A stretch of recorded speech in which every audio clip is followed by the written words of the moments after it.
시청자 여러분 안녕하십니까? 재테크 매거진 이것이 돈이다의 최리나입니다.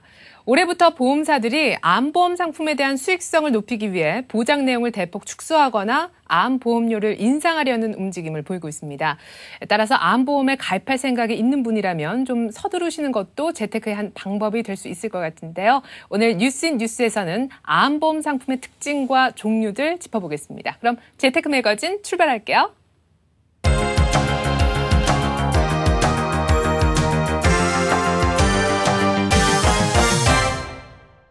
네, 서울경제신문 김영필 기자 나오셨습니다. 안녕하십니까? 네, 안녕하세요.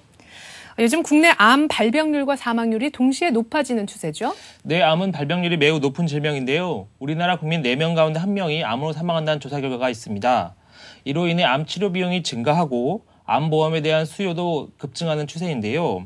우리나라 국민 10명 중 6명은 생명보험에 가입돼 있고 이 중 암보험 가입자가 가장 많이 있습니다. 2007년의 경우 생명보험 가입 상품 건수는 모두 5,912만 건으로 이 가운데 암보험이 1,446만 건으로 가장 많습니다. 그 뒤를 이어 종신보험 1,114만 건, 상해보험 1,081만 건 등입니다. 네, 보험 중에서도 그러니까 암보험 가입자 수가 가장 많은 모습을 확인할 수 있었는데 사실 보험료는 매년 3월 기준으로 해서 약간씩 상향 조정되는 그런 경향들이 있거든요. 근데 암보험사들 역시 가격을 좀 올린다든지 보장 내용까지 지금 축소를 하는 그런 모양인데 이유도 좀 함께 분석을 해봐 주시죠. 네, 그렇습니다. 일부 보험사의 경우 특정 암에 대해서 그동안 가입 금액의 100%까지 보험금을 지급했지만 지금은 가입 금액의 불과 20%만 지급하고 있는 실정입니다. 또 암보험 가입 후 2년 이내에 발병하면 가입 금액의 50%만 돌려주는 등 보험금 지급 규모도 크게 축소되고 있는 상황인데요. 암보험은 보험회사의 수익성에 상당한 부담으로 작용하고 있기 때문입니다. 암 발병 사례가 늘어나면서 보험금 지급 규모가 크게 늘어나고 있는 것인데요. 그래서 대형 보험사들은 암 전용 보험 자체를 아예 판매를 하고 있지 않습니다. 지금은 일부 중소형 보험사에서만 암 전용 보험을 취급하고 있는데요. 앞으로 암 전용 보험을 판매하는 보험사들은 더 줄어들 전망입니다. 그리고 암보험료 인상도 잇따르고 있는데요. 2008년의 경우 보험사들은 2번이나 암보험료를 인상했습니다. 평균 수명이 길어지고 암 치료에 대한 의료 비용이 많이 늘어나면서 보험사들은 수익 개선을 위해 앞으로도 보험료 인상을 계속할 것으로 전망됩니다. 네, 그러니까 수익성이 악화가 되니까 보험사에서도 보험금 지급 규모를 줄이고 보험료 자체도 지금 올리고 있는 모습인데요. 때문에 암보험 가입 생각 있는 분들은 빨리 좀 서두르실 필요가 있을 것 같습니다. 자, 그렇다면 현재 암보험 관련 상품들 어떤 것들이 나와 있습니까? 네, 암보험 중에서는 중소형 보험사들의 암 전용 보험을 이용하는 것이 유리한데요. 대형 보험사들은 태약 형태로 암보험을 판매하고 있어 보장 내용을 세밀하게 설계하기가 어렵습니다. 동양생명의 수호천사 암케어 암보험은 암을 종류별로 차등화해서 실질적인 보장을 제공하고 있습니다. 유방암 및 생식기 질환을 제외한 일반 암 진단 시 최대 5천만 원의 진단금을 지급하고요. 백혈병, 골수암 등 고해감 진단 시에는 특약 부과 정도에 따라서 최대 1억 원까지 보장이 가능합니다. 특히 이 상품은 경계성 종양 및 기타 피부암, 상피내암 등 치료비를 세분화해 실속 있는 보장을 설계할 수 있는 것이 특징입니다. 네, 암 종류에 맞게 차등화해서 지금 보장을 해주는 모습인데요. 계속해서 다른 상품도 소개를 좀 해주시죠. 네, 금호생명의 스탠바이 자기사랑 암보험은 각종 암질환 치료비를 80세까지 보장하는데요. 암 보장 책임 개시일 이후에 처음으로 암이 발병하면 고해감 치료비로 6천만 원, 일반 암 치료비로 4천만 원을 지급합니다. 또 뇌출혈, 급성 심근경색 등 2대 성인병 진단 시 1천만 원의 보험금 지급하고요. 보험 기간 중 사망했을 경우에는 유족들에게 위로금을 지급해줍니다. 상품 가입 연령은 15세부터 60세까지이며 만기 환급형 상품의 예정 이율은 연 복리로 환산하면 연 4.0% 정도가 됩니다. 이 외에도 암 진단이 확정되면 최대 6천만 원을 지급하고 고해감 진단 시에는 최대 1억 1천만 원을 보장해주는 AIG 생명의 평생보장 암보험, 그리고 암 진단 시 최고 5천만 원의 진단 자금을 지원해주고 4일 이상 입원 시 매일 5만 원을 입원비로 지급하는 미래에셋 생명의 웰빙암 플러스 보험 등이 있습니다. 네, 그러니까 보험사마다 차별화된 보장을 통해서 지금 고객들을 모집을 하는 모습인데요. 그렇다면 암보험 상품 가입할 때 주의사항도 있을 것 같아요. 네, 우선 약관을 통해 보장 내용을 꼼꼼히 살펴야 하는데요. 보험 설계사의 말만 믿고 부탁되고 보험에 가입했다가는 중요한 보장 내용을 빠뜨릴 수 있습니다. 약관을 자세히 살펴보면 실제로 암에 걸렸을 때 보험금을 받지 못하는 경우를 줄일 수 있는데요. 일단 보장 기간은 길수록 좋습니다. 암 발병 위험은 나이가 들수록 많아지기 때문인데요. 보험 계약이 만기가 된 다음이라도 중도에 다시 가입하게 되면 상대적으로 보험료 부담이 늘어나게 됩니다. 보험료는 다소 비싸더라도 60세보다는 80세, 80세보다는 평생 보장 상품을 선택하는 것이 장기적으로 더 유리합니다. 그리고 암 전용 보험에 가입하지 않더라도 기존 보험에 특약 형태로 가입이 가능한데요. 손보사와 생보사 모두 암보험 상품을 판매하고 있으며 별도의 암보험 상품에 가입하는 방법 외에도 본인이 계약한 기존 보험의 특약 형태로 가입을 할 수가 있습니다. 생보사의 경우 종신보험의 암 특약을 보탤 수 있고 손보사의 경우에는 통합보험, 민영건강보험 등에서 암 특약에 가입할 수 있습니다. 무턱대고 암보험 상품에 가입을 했다가요. 나중에 보험료 제대로 지급받지 못하는 경우들이 또 종종 있다고 하는데요. 이를 방지하기 위해서 약관이라든지 광고 문구에 대한 명확한 확인 작업 꼭 필요할 것 같다 하는 생각이 듭니다. 지금까지 서울경제신문 김영필 기자였습니다. 김 기자 말씀 잘 들었습니다. 네, 감사합니다. 네, 계속해서 미술 투자의 방법을 전해드리겠습니다. 미술 재테크. 최근 연휴화랑 할 것 없이 상설전이 한창인데요. 이 상설 전시만 잘 활용을 해도 실속 있는 미술 재테크가 가능하다고 합니다. 먼저 화면으로 만나보시죠.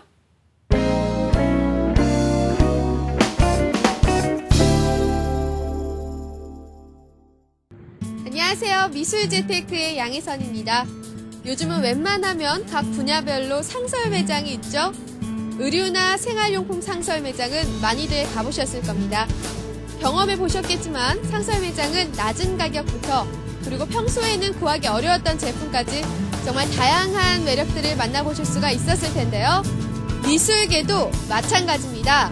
시즌별로 열리는 주요 기획전과 또 수시로 열리는 상설전이 있는데요. 이번 상설전에 정말 좋은 작품 전시가 있다고 해서 찾아와 봤습니다. 지금부터 저와 함께 확인해 보시죠. 입구부터 눈이 부시도록 새하얀 이 느낌. 도대체 어떤 이야기가 펼쳐지고 있는 걸까요? 무색무취의 텅 빈 공간은 작품을 집중해서 감상할 수 있도록 한 갤러리의 배려라고 합니다. 디스코를 배우는 컴퓨터, 갤러리 벽면에 설치된 레일을 타고 달리는 사운드 트레인, 대중음악을 벗어난 이상적인 음악을 만들어내는 뮤직박스 등 개성 넘치는 설치 작품들이 해와 전시에서는 느낄 수 없는 즐거움을 선사하고 있었습니다. 전시 경험, 전문 분야, 활동 영역이 모두 제각각인 작가들이 다양하고 자유로운 주제로 펼치는 4인 4색 전시. 조금은 엉뚱하고 낯설기도 하지만 작가들의 톡톡 튀는 표현력이 묘한 감독을 뿜어내는데요. 네, 이번 전시에서 꼭 눈여겨봐야 할 작품이 있다면요? 저희 이번 전시는 4분의 작가분이 한꺼번에 그룹전을 한 거예요. 네, 그 중에 김영진 씨 작품 같은 경우는 사람이 생각하는 것처럼 만약에 기계가 생각할 수 있다면 보여줄 수 있는 이미지는 어떤 게 있고 그 사람을 봤을 때 볼 수 있는 그런 소리나 이미지가 한꺼번에 표현되는 작품이거든요. 이 작품 같은 경우는 이제 앞에 카메라가 설치되어 있고요. 이 앞에 누군가가 쓰면 이 컴퓨터가 이 사람을 보고 이미지를 인식해서 소리와 이미지를 보여주는 거예요. 그러니까 이 속에 있는 이미지 같은 경우는 이 컴퓨터가 작가분이 몇 년 동안 해외로 돌아다니거나 아니면 국내 어떤 장소에서 특별한 보여주고 싶은 이미지를 다 여기다 집어넣고 얘가 임의로 이 앞에 있는 사람에 대한 이미지를 최대한 비슷하게 보여줄 수 있는 거. 그러니까 이런 이미지 같은 경우도 지금 기자분이 눈이 동그랗고 크면 저런 이미지가 나와요. 그리고 만약에 되게 애기 같은 이미지가 또 나오면 또 그런 유하고 귀여운 이미지가 나오기도 하고요.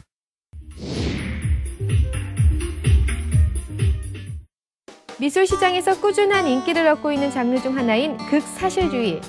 다양한 소재와 기법으로 작품을 표현하는 극사실주의 작가 6인의 작품들이 작은 합주회를 열고 있었는데요.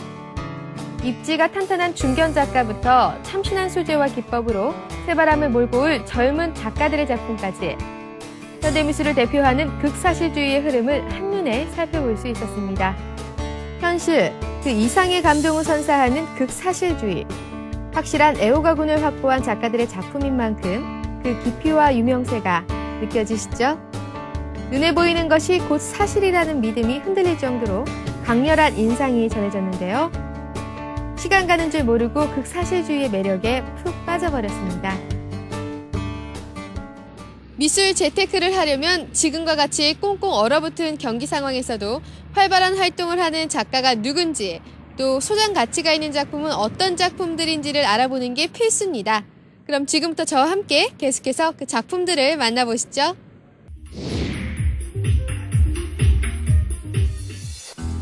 최근 새로운 미술 명소로 떠오른 청와대 앞길 팔판동. 소담한 갤러리 벨트가 형성된 이곳에서 다양한 전시가 열리고 있었는데요. 굳건한 입지에 중견 작가들의 작품이 모여있다는 그곳으로 발걸음을 옮겼습니다.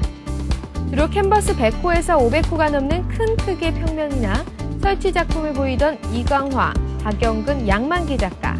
그들이 50호 이하의 소장하기 적합한 작품들을 내걸어 보기 드문 풍경을 연출했는데요.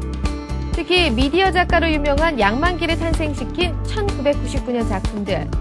그를 지금의 자리에 설 수 있게 한 출발점이라고 하네요. 작년 하종현 미술상 작가상을 수상하고 활발한 활동을 펼쳐온 양만기의 10여 년 전 작품. 독창적이고 감각적인 시도가 시간의 흐름을 무색할 정도로 돋보입니다. 여기에 미술 애호가들의 큰 사랑을 받은 박영근 작가의 예전 작품 시리즈와 작가들의 미발표작도 감상할 수 있었는데요. 네, 이번 상설 전시의 특징이 있다면요? 네, 저희 이번 갤러리상의 전시는 지난 10년간 인사동에서부터 지금까지 수집 소장해오던 작품의 일부로서 현대미술계의 취향과 흐름을 한눈에 볼 수 있습니다. 저희 작가분들은 총 8분의 작가분들로서 그분들의 평균 연령대는 40대 중반 정도 되시고요.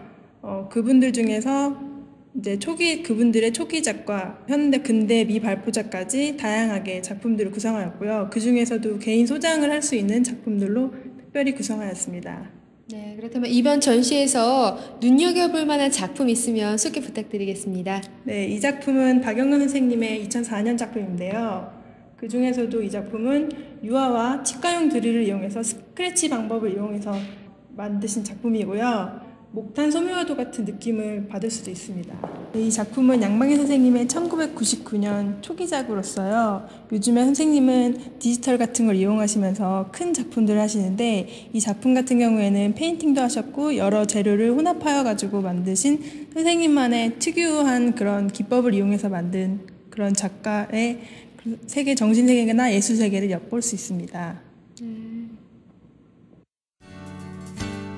또 가까운 갤러리에는 작년 한 해 동안 좋은 반응을 얻어 어느 때보다도 바쁘게 활동하고 있는 국내외 작가들의 작품도 한꺼번에 만나볼 수 있었는데요.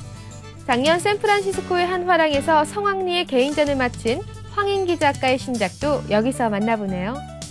블록이나 크리스탈 같은 작은 단위를 반복해서 큰 그림을 만드는 그의 고유한 기법이 아주 잘 나타나 있죠.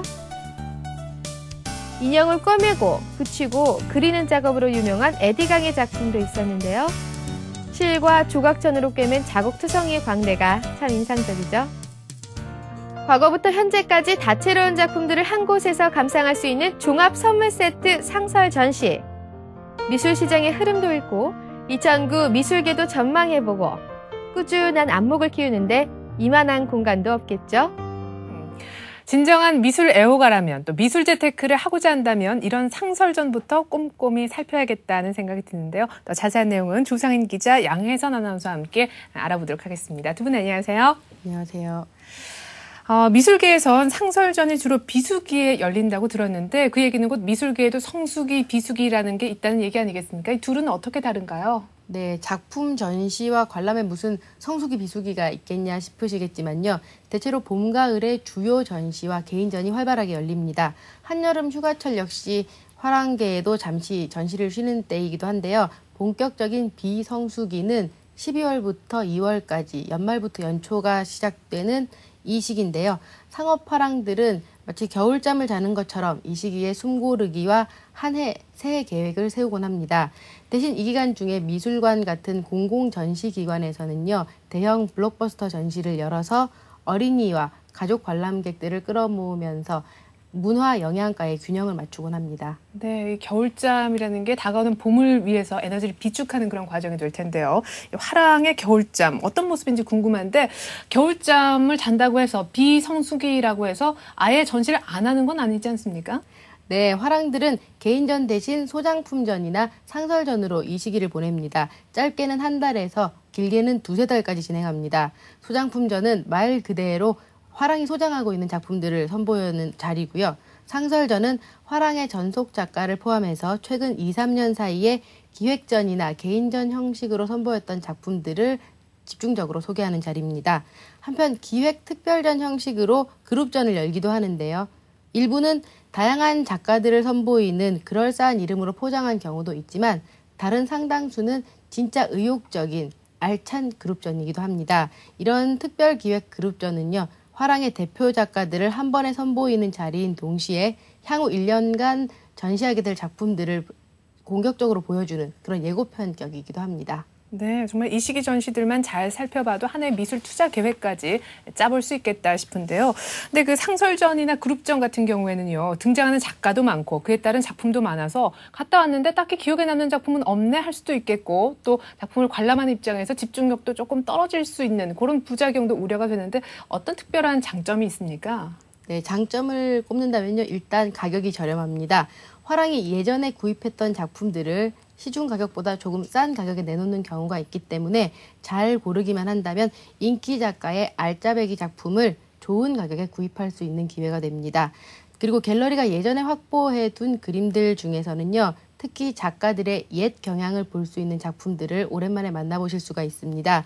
작가의 작품 경향이 바뀌는 바람에 구매하고 싶어도 살 수 없었던 작품들을 찾고 계신다면 이때가 절호의 찬스라고도 볼 수 있습니다. 그리고 초보 컬렉터들의 경우는 화랑의 대표 작가들을 한눈에 볼 수 있는 자리이기도 하고요. 그리고 최근 미술시장의 경향을, 흐름을 파악하기에도 좋은 기회입니다. 특별 그룹전도 마찬가지인데요. 올 한 해를 전망하고 내다보는 전시라고 보셔도 괜찮겠습니다. 네, 그러니까 알짜 작품을 저렴한 가격에 구입할 수 있을 뿐 아니라 미술계 동향까지 이제 파악할 수 있는 그런 좋은 기회가 될 텐데, 자, 그럼 알아보죠. 구체적으로 추천할 만한 상설 전시가 있다면요? 네, 팔판동 갤러리 상에서 열리고 있는 상설전이 눈에 띕니다. 지난 10년간 소장했던 작품들을 선보이는 자리인데요. 특히 1999년대 하반기에 그때 성행했던 작품들이 눈길을 끕니다. 양만기 씨의 경우는 미디어 작가로 지금 아시아권 전체에서 인기가 높은데요. 그분의 1999년작은 지금의 작품이 어떻게 생산되게 됐는지 그 초기 형태를 보여주는 대표적인 예고요. 정광영 화백은 14일부터 일본 모리미술관에서 한 달간 전시를 열 예정인데요. 그분의 한지 조각의 초기 작품도 전시 중입니다. 그리고 지난 몇 년간 수십 배 이상 작품값이 뛰어오른 박영근 화백의 작품들도 사과 시리즈 그리고 시계 시리즈가 전시 중입니다. 이 외에도 사진작가 이소영 씨, 조각가 한선현 씨 작품들이 전시 중이고요. 저렴한 가격에 나와 있습니다. 100만 원대부터 시작되고요. 비싼 작품은 1,500만 원 이상을 넘지 않는다고 합니다. 네, 제가 직접 다녀와 봤는데요. 정말 조 기자님의 말씀을 실감할 수가 있었습니다. 평소 좀처럼 보기 힘든 작품들이 저렴하게 나와서인가요? 컬렉터들의 관심이 뜨거웠는데요. 안정적인 작품성을 갖춘 작가들의 과거부터 현재까지의 역사성을 알 수 있고 또 흐름을 알 수 있는 재미가 정말 쏠쏠했습니다. 28일까지 전시가 계속된다고 하니까요. 시간 내셔서 꼭 가보시면 후회하지 않으실 것 같습니다. 네, 잘 알겠습니다. 무엇보다 지금 인정받는 작가들의 초기작은 어땠을지 그걸 볼 수 있는 자리여서 컬렉터들의 구미를 더 당기지 않을까 싶네요. 뿐만이 아니라 올 한 해 그 미술 시장은 이렇게 흘러갈 것이다. 흐름을 보여주는 예고 성격의 상설전도 지금 열리고 있죠? 네, 갤러리 이내의 상설전도 아주 화려합니다. 작년 하반기에 전시했던 사진작가 제임스 케이스비어의 실제 건축을 모형으로 만들어 촬영한 작품도 있고요. 마치 붓으로 그린 듯한 느낌으로 사진을 찍는 질벤트의 작품을 만날 수 있습니다. 그리고 향후 전시를 할 예정이기도 한데요. 갤러리 이내 전속 작가격인 황인기 씨는 레고 블록이나 실리콘을 짜서 찍어내는 전묘 기법으로 풍경화부터 전통화 패러디까지 선보입니다. 함께 전시 중인 설치작가 홍성철 씨는 이미지가 찍힌 선들이 촘촘히 모여서 하나의 새로운 형상을 만들어내는데요. 아르코 같은 국제 아트페어에서 주목받고 있는 분입니다. 그리고 조각 같은 사진을 만드는 홍성도 씨의 작품도 있고요. 아시아권에서 인기가 높은 젊은 작가 에디강과 쿠바 작가 호르헤 마예트의 작품도 있습니다. 이 두 사람은 내년쯤에 국내 개인전이 열릴 작가인 만큼 이 화랑의 예고편이라고 생각하시면 되는데요. 마예트는 한국에서는 덜 알려져 있지만 나무를 소재로 작품을 만들고요. 사치 컬렉션이 소장하고 있는 인기 작가입니다. 네, 저희가 예전에 한번 소개를 해드렸었죠. 에디 강이나 질 벤트 작품도 볼 수가 있고 또 작년 말에 국내 첫 개인전을 열었던 제임스 케이스피어 작품까지 모여있는 정말 알짜 중에 알짜 전시인 것 같습니다. 자, 팔판동은 그렇고요. 청담동 일대에서는 또 같은 화법의 작품들이 모여서 그렇게 또 전시가 열리고 있다면서요. 네, 청담동 박영덕 갤러리는요. 대표 작가 한영욱, 박성민 등을 주축으로 도성욱과 도민, 이호련이 가세한 미니 앙상블전으로 새해를 열었습니다. 그 화랑을 대표하는 이들은 극사실적 화법으로 다양한 소재를 표현해냈는데요. 특히 그 빛으로 반짝이는 숲의 형상을 표현한 도성욱 작가의 작품은요. 정말 생생하고 상큼한 매력을 제게 감동을 줬고요. 또 얼음을 이용해서 한 폭의 추상화를 그린 박성민 작가의 작품 또한 실제보다 더 실제 같은 그림으로 감동에 빠져들게 했습니다. 그 얼음 작가라고 불리는 유명세에 실감하는 순간이었습니다. 이들은 모두 든든한 애호가군을 확보하고 있어서요. 이걸 증명이라도 하듯 관람객들의 발길이 정말 끊이지 않고 있었는데요. 이번 그룹 상설전 2월 말까지 계속된다고 하니까 꼭 시간 내셔서 찾아가 보시기 바랍니다. 저도 삶의 아름다운 기억들 묻어두고 싶어서 박성민 작가의 아이스큐브 시리즈 참 좋아하는데요. 극사실의 매력은 역시 그것이 비현실 혹은 허구랄지라도 현실, 리얼과 같은 감동을 주는 점에 있는 것 같습니다. 자, 이렇게 해서 상설전을 한번 쭉 살펴봤는데 이번엔 소장품전에 대해서 얘기를 좀 해보고 싶네요. 소장품전, 그 유난히 갤러리의 특징을 좀 잘 보여주는 거 아니겠습니까? 네, 그렇습니다. 아무래도 화랑주의 취향이 반영되는 전시다 보니까요. 화랑의 특성도 볼 수가 있는데요. 지금 열리고 있는 청담동 워터게이트 갤러리의 소장품전은 아우르는 시대의 폭이 넓습니다. 노스텔지어 근현대 컬렉션이라는 제목이고요. 1900년대 초반부터 중반 이후까지 그리고 동양화와 서양화까지 30여 점을 전시했습니다. 청전 이상범과 심산 노수현, 월전 장우성, 고암 이응로, 의제 허백년은 물론이고요. 운보 김기창, 박수근, 이중섭, 김환기의 나해석까지 작가 이름만으로도 그 걸출함이 느껴지는 전시입니다. 삼성동 인터알리아도 상설전을 열고 있습니다. 그동안 전시했던 국내외 작가 이외에도 고객들로부터 판매 위탁을 받은 작품들을 선보이고 있는데요. 위탁 작품의 경우에는 그 수준이 좀 높습니다. 그러니 유심히 보시는 게 좋을 것 같고요. 불경기이다 보니까 가격도 비싸지 않으니까 참조하시기 바랍니다. 가나아트센터 강남점도 강영민과 안성하, 두민의 작품을 비롯해서 사비네 크리스트만, 레오 웰머 같은 해외 작가들을 선보이고 있습니다. 역시 강남인데요. 청담동 네이처 포엠에 있는 선 컨템포러리 강남점도 이기루, 임성빈 씨 같은 작가들의 수작이지만 비싸지 않게 선보이고 있습니다. 중남미 전문 화랑인 갤러리 베하르 때는 라틴 미술전이라는 제목으로 소장품전을 엽니다. 연말에 소품을 중심으로 한 대규모 상설전을 열었었는데요. 이번 소장품전은 2월 16일부터 28일까지 진행합니다. 16명의 라틴 현대미술 작가들의 작품 50여 점을 선보이는데요.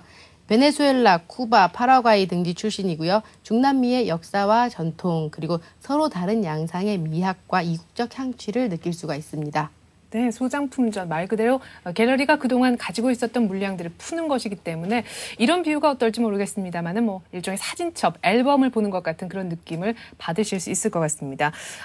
그 갤러리이긴 하지만 갤러리이기에 앞서서 컬렉터로서의 그 갤러리가 그동안 어떤 작품들을 수집해 왔는지 또 그 안목도 한번 확인을 하실 수가 있을 것 같네요. 보니까 기획 그룹전도 참 흥미롭더라고요. 다녀오셨죠? 어떻든가요? 네, 청담동 20여 개 갤러리가 한 곳에 모여 있는 곳 네이처 포엠은 저번에도 소개해드린 바가 있었을 텐데요. 이 빌딩 내에 있는 갤러리 2에서 5명의 작가가 참여한 랜덤 태스크전이 참 인상적이었습니다. 참여 작가는 잭슨 홍, 최병일, 이의주, 김용진, WN 와일인데요. 이들 작가들은 랜덤이라는 타이틀 아래 서로 각자의 자유롭게 정한 주제에 따라 단독으로 설치 미술을 완성했습니다. 그 작품들이 한 공간에서 다시 만난 겁니다. 재밌는 건요. 아무것도 없는 그 하얀 한 공간에 그 5개의 시선이 그들만의 방식으로 새로 해석되고 구성되어서 나타내는 점이 참으로 흥미롭고 재밌었는데요. 그렇다 보니 각자의 개성들이 고스란히 전해졌고요. 또 현실과 이상을 넘나드는 그 판타스틱한 묘한 감독을 느낄 수 있었습니다. 정말 재밌고 새로웠습니다. 네, 하나의 공간을 전혀 다른 활동 영역의 5명의 작가들이 나름의 개성을 담아 해석해냈다는 것이 참 재미있는 부분인 것 같습니다. 그런 의미에서 갤러리라는 어떤 무의 공간은 참 많은 것을 또한 담을 수 있는 유한한 그런 창조의 공간이 아닌가 싶기도 한데요. 그룹전 중에서 올해 주목될 작가들을 연초에 미리 선보이는 그런 전시도 열리고 있죠. 네, 연초라 그리고 비수기지만요. 화랑들은 전략적으로 그리고 적극적으로 그룹전을 기획해서 선보이고 있습니다. 서초동 세호 갤러리는 세호 홈커밍전 히어로피아라는 제목으로 특별 그룹전을 2월 26일까지 엽니다. 지난 5년간 세호 갤러리가 진행했던 젊은 작가 공모전에서 선정된 작가 7명을 한자리에 모은 전시입니다. 이른바 화랑의 대표 작가들만을 엄선한 자리라고 볼 수 있는데요. 올해 주목할 작가들을 선보이는 의미 있는 전시입니다. 의류 라벨을 이어붙이는 김지민 씨의 신작 조각, 카메라 노출 기법으로 도시를 촬영한 노세환 씨의 사진, 동물 조각과 사진으로 유머러스한 작업을 선보여온 박용식의 작품이 선보입니다. 또 이중근 씨는 파리 체류 기간 동안 탄생시킨 노틀담 성당 시리즈를 공개하고요. 이 외에도 주도양, 장재록, 이재욱 씨 등 개성 넘치는 작가들이 참여한 만큼 그래서 영웅이라는 뜻의 히어로피아라는 제목이 아깝지 않은 전시입니다. 또 신사동 아트포럼 뉴게이트는 봄을 기다리며라는 제목의 특별 그룹전을 열고 있습니다. 21일까지 여는데요. 다양한 매체로 작업하는 신예 작가 6명을 모았습니다. 봄은 계절적인 봄뿐만이 아니라 침체된 미술시장의 봄까지 의미하고 있습니다. 올 한 해 특히 활약이 기대되는 유망주들을 한 번에 볼 수 있는데요.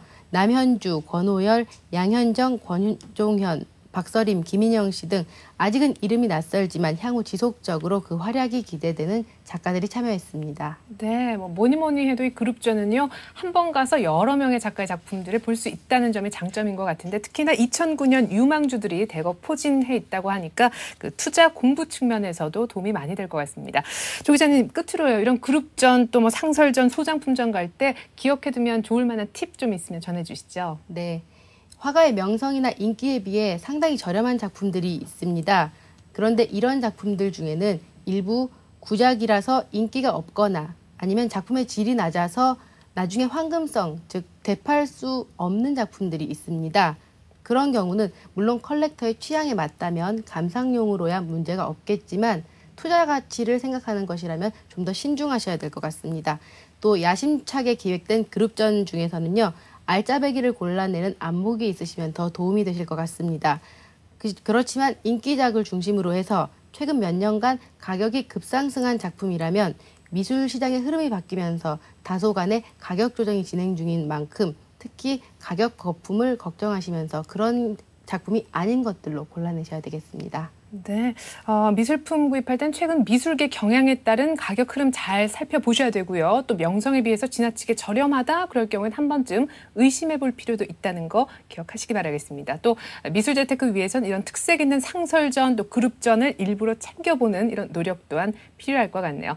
자, 이렇게 해서 지금까지 다양한 상설 전시 속 숨은 알짜 전시 함께 소개를 해드렸습니다. 두 분 말씀 잘 들었습니다.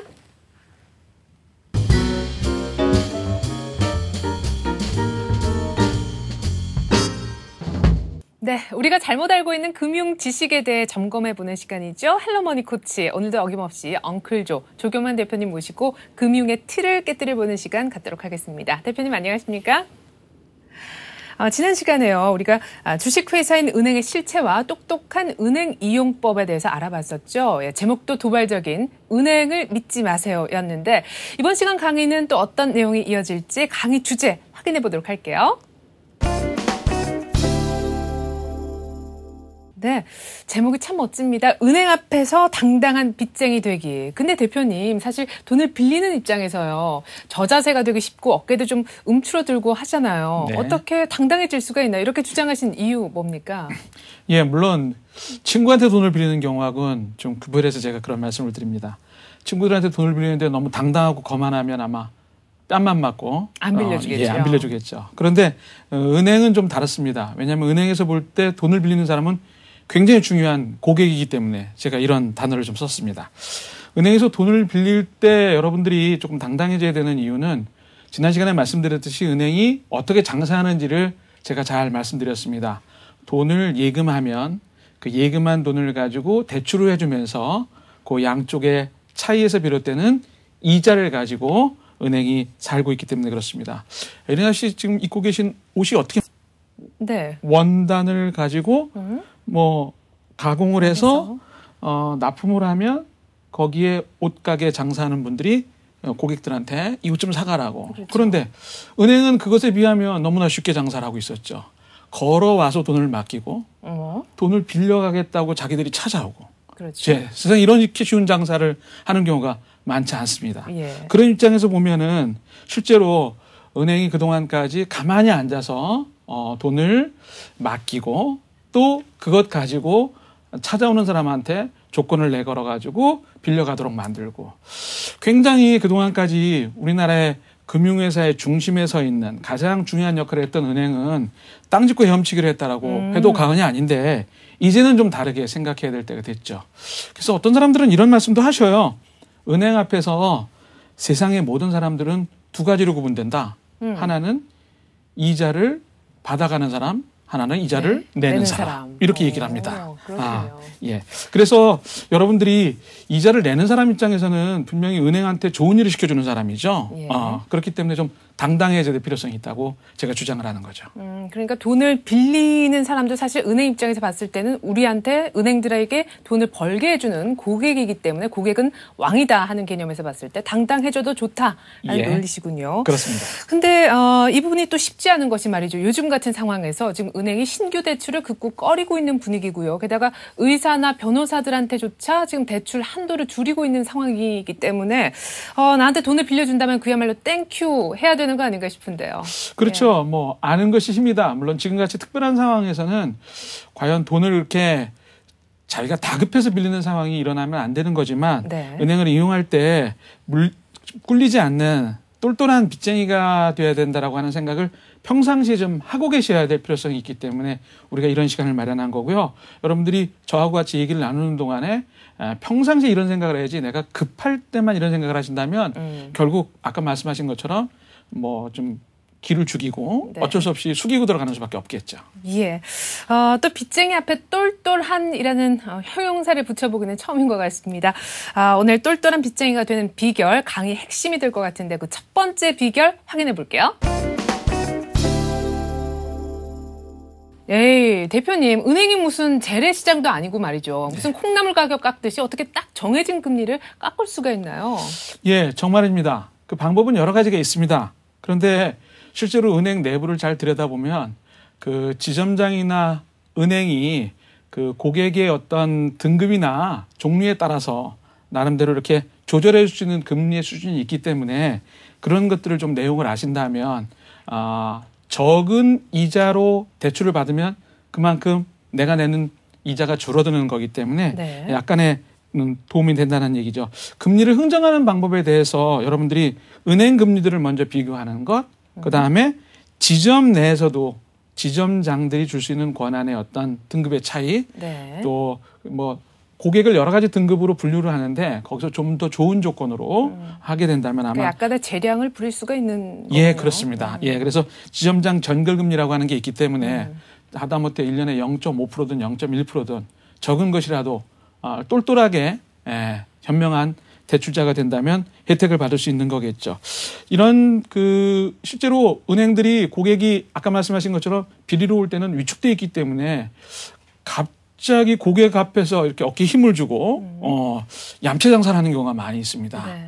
그래서 그런 내용들을 조금 세세하게 들여다본다면 여러분들이 대출 약관을 읽어보는 것부터 급하니까 뭐 도장 찍으세요, 사인하세요. 그러면 그냥 습관적으로 하시는 분들이 많이 있는데 네. 약관도 좀 읽어보고 다른 데도 한 번 더 조사를 해서 좀 이렇게 여러 가지 비교를 해보면서 옷은 그렇게 사시지 않으세요? 예를 들어서 그렇죠. 두세 군데 예. 이렇게 들어와 보고 근데 실제로 은행은 그렇게 활용하지 않으시는 것이 지금 보통 소비자들의 그 쇼핑 행태이기 때문에 예. 그런 것들에 대해서 한번 돌아보는 시간이 먼저 필요하다고 생각을 하는 거죠. 그래요. 또 형광펜으로 아예 사인할 곳만 딱 표시를 해주니까요. 예. 거기 따라가게 되는 것 같은데 좀 꼼꼼하게 따져봐야 될 것 같습니다. 그래요. 뭐 앞으로 지금까지는 없었다 할지라도 은행에 가서 돈을 빌릴 일이 적어도 한 번쯤은 있으실 텐데요. 은행 금리 우기면 깎아준다고 합니다. 그러니까 이 점 참고하시고 기억하셨다가 활용하시면 좋을 것 같습니다. 자, 계속해서 은행 앞에서 당당한 빚쟁이 되기 그 두 번째 노하우 공개할게요. 네, 지난 강의를 바탕으로 생각을 해본다면 은행도 하나의 사익을 추구하는 주식회사이고 그들이 파는 상품이 이제 금융상품 또 대출상품이 될 텐데요. 유독 은행 상품만은 저희가 비교하고 고르고 따져서 고른 경우가 거의 없는 것 같거든요. 네. 어떻게 하면 은행 상품을 좀 잘 따져 고를 수가 있을까요? 아마 이것은 오래전부터 내려온 어떤 습관적인 소비 형태인 것 같습니다. 예전에 IMF 이전에는 우리나라 자금 시장이 그 공급은 적었고 수요가 컸던 그런 시장이었죠. 돈을 네. 빌리고 싶은 사람이 많았기 때문에 가능하면 누구 어떻게 경로를 통해 가지고 힘 좀 써가지고 막 그 아부도 떨고 그래야 그나마 대출을 받을 수 있었던 시대가 있었는데 네. 지금은 IMF 이후에 시간이 한참 지나고 나서는 오히려 자금 시장의 반대로 돈을 갖고 있는 사람, 빌려주려고 하는 돈은 많은데 쓰려고 하는 사람이 적다라는 그런 시장으로 변했기 때문에 아마 그런 것들에 대한 변화를 눈치채지 못하고 있는 분들이 그런 것 같습니다. 대출 상품 비교한다는 얘기는 앞에서도 제가 말씀드렸지만 실제로 제가 사람들을 만나서 상담을 하다 보면 마이너스 통장에 뭐 1,000만 원, 2,000만 원은 상시로 깔아놓고 지내시는 분들도 있고요. 예. 또 뭐 할부, 카드 할부 같은 것들은 그냥 항상 잔고가 적지 않게 쌓이는 분들이 있는데 이런 분들은 금리에 대한 인식이 거의 없는 거죠.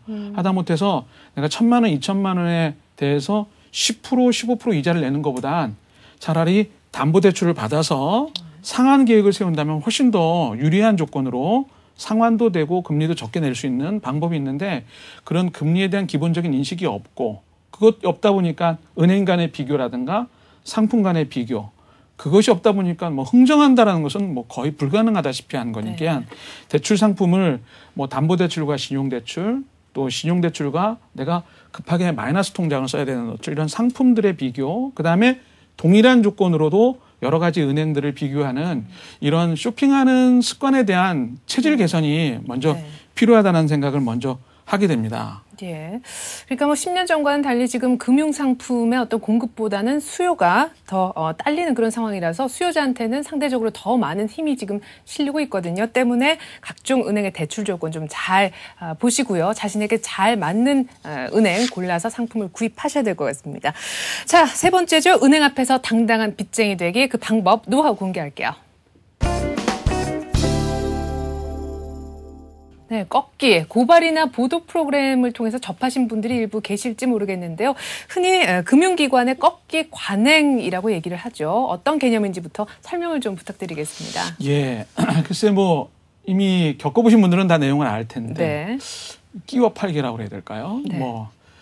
무언가 하나를 필요에 의해서 요청을 할 때 이것까지 같이 좀 하라고 하는 말 그대로 진짜 네. 끼워 팔기고 그런 걸 금융관행에서 이제 꺾기라고 얘기하는데 여러분들 혹시 은행에 가셔서 이렇게 대출 받을 때 뭐 적금 하나 들어달라고 얘기한다든가 또는 네. 보험 하나 들어야 된다고 얘기를 한다든가 이런 얘기를 들어보신 분 바로 꺾기의 관행입니다.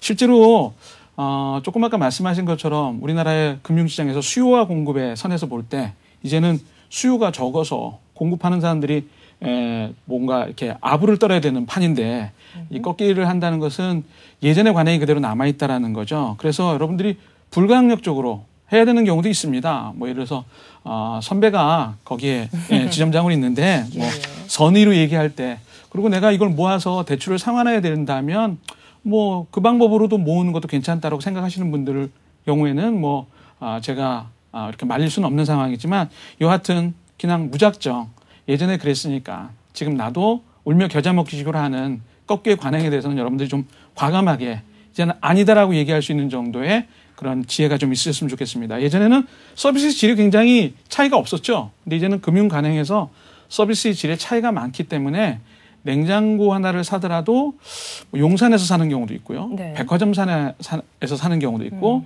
또 뭐 그냥 그 시장에서 그냥 편하게 사는 경우도 있는데 이런 똑같은 냉장고를 서로 다른 데서 사는 이유는 아마 여러분들이 기대하는 서비스의 질이 다르기 때문입니다. 그런 것들을 생각하신다면 조금 비교해서 그렇게 이런 꺾기도 좀 여러분들이 아시고 대응을 하시는 것이 필요한 시대가 이제 됐습니다. 네. 자, 이렇게 해서 돈을 빌릴 때 은행 앞에서 당당해지는 3가지 기본 원칙에 대해서 한번 알아봤는데 이제는 실전에 좀 돌입을 해봐야 되겠지요. 돈을 빌릴 때 고려해야 될 사항들 하나하나 짚어보도록 하겠습니다.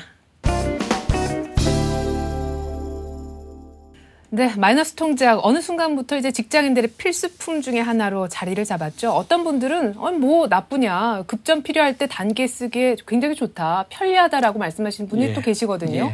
한데 또 일부에서는 마이너스 통장을 사용하면 이건 바가지 쓰는 거다라고 주장을 하고 계세요. 어떻게 보십니까?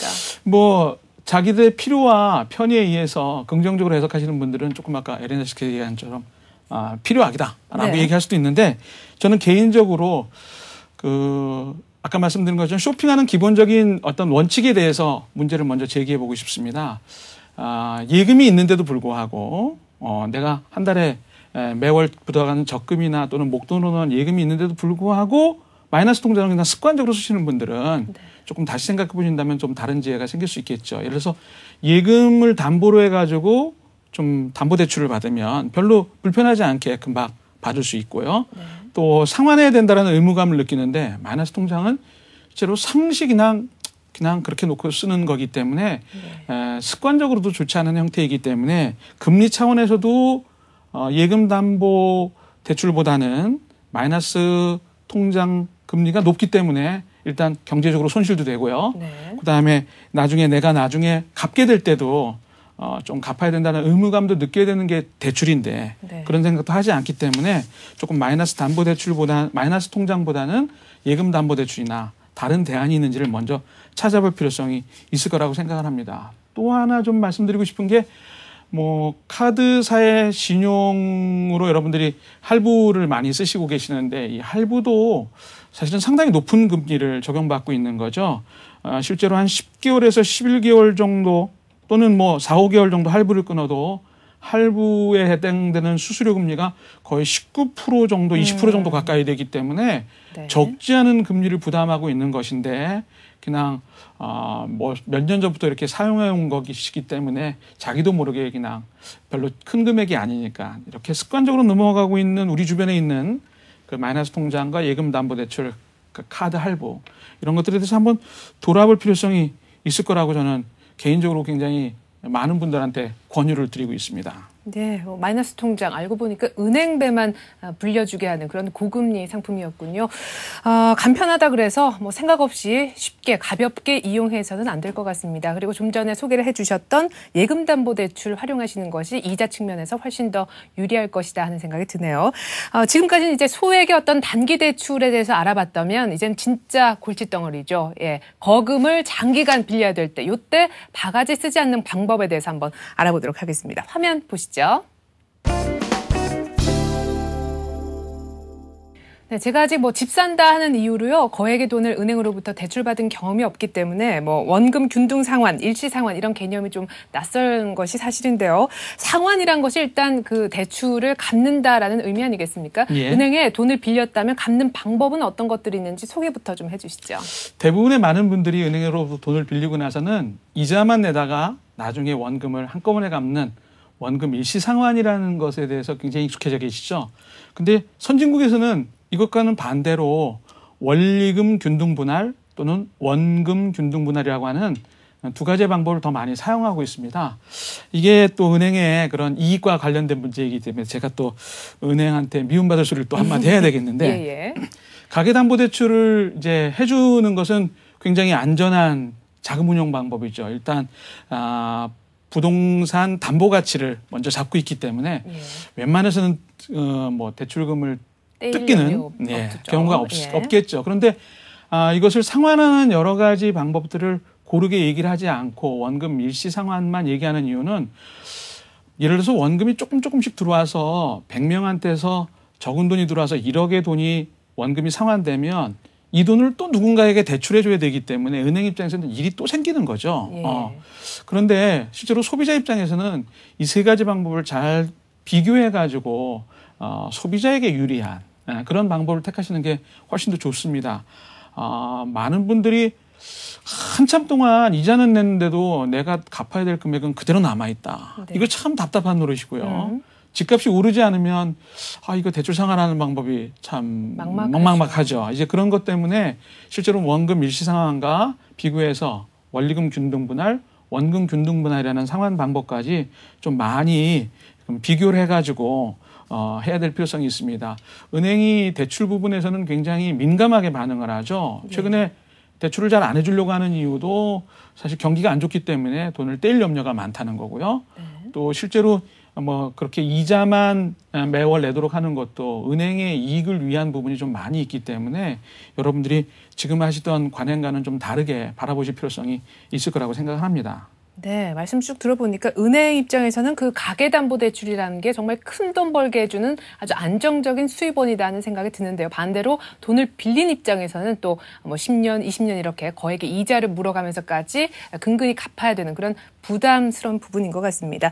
자, 그렇다면 이제 꼼꼼하게 따져서 가장 이자를 적게 되는 대출 방법을 좀 찾아봐야 될 텐데요. 좀 전에 잠깐 설명을 해주셨던 원리금 균등 분할 또 원금 균등 분할이 일시 상환보다 더 나은 장점은 어디에 있는 겁니까? 예, 물론 내야 되는 금액이 조금 더 이자만 내는 것보다 많다는 부담도 있습니다. 그렇지만 실제로 내가 원금과 이자를 오랜 기간 동안 같이 상환하는 거를 감안하지 않고 대출을 받는 것은 상환에 대한 고민을 하지 않고 대출을 받는 거기 때문에 재무설계 차원에서도 문제가 좀 있고요.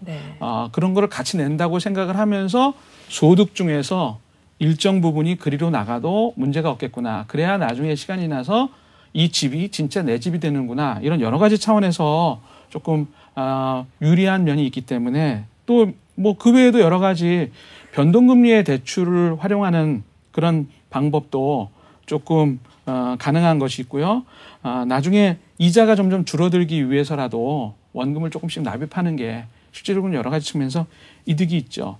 아까도 말씀드렸듯이만 10년, 20년 동안 이자만 계속 내는데 원금은 그대로 남아있다. 이건 나중에 생각하면 한숨이 좀 나오는 거기 때문에 고생 끝에 낙이 온다라는 속담에 좀 어긋나는 거죠. 그래서 고생한 이후에도 원금이 반이 줄어들었다라든가 내가 좀 애썼더니 보람이 있네라는 생각을 좀 하려면은 원리금 균등 분할이나 원금 균등 분할이라는 것도 좀 검토해야 될 조건인 것만큼은 분명하다고 생각을 하죠.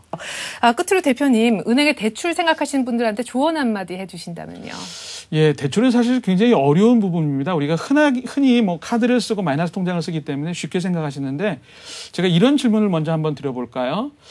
에레나 씨께서 결혼하실 때 사귀는 분이 부모님이 5천만 원의 빚을 남기고 돌아가신 경우하고 하나도 안 남기고 그냥 영인 시점하고 5천만 원의 현금을 남겨주고 돌아가신 분하고 이 상황이 나중에 10년, 20년 지나고 나면 그냥 5천만 원 그 간격대로 그대로 있을까요?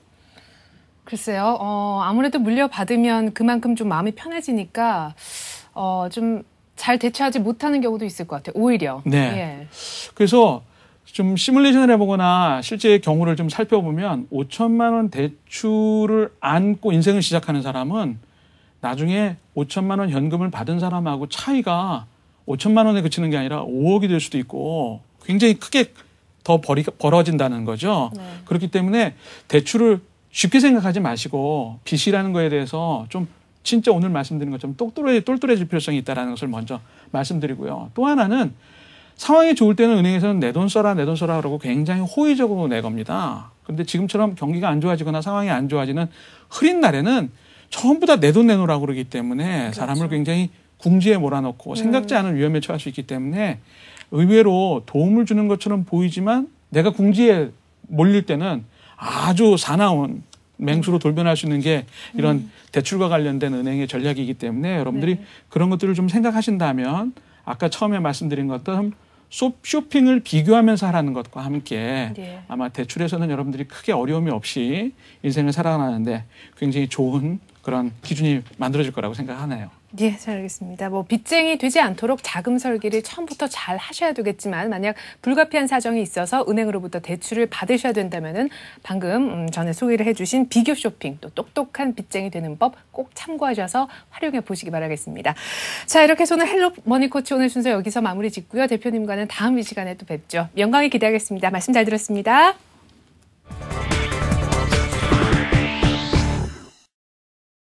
네, 이번 달부터 월세, 즉 주택 임차료에 대해서도 연말정산 때 소득공제를 받을 수 있다고 합니다.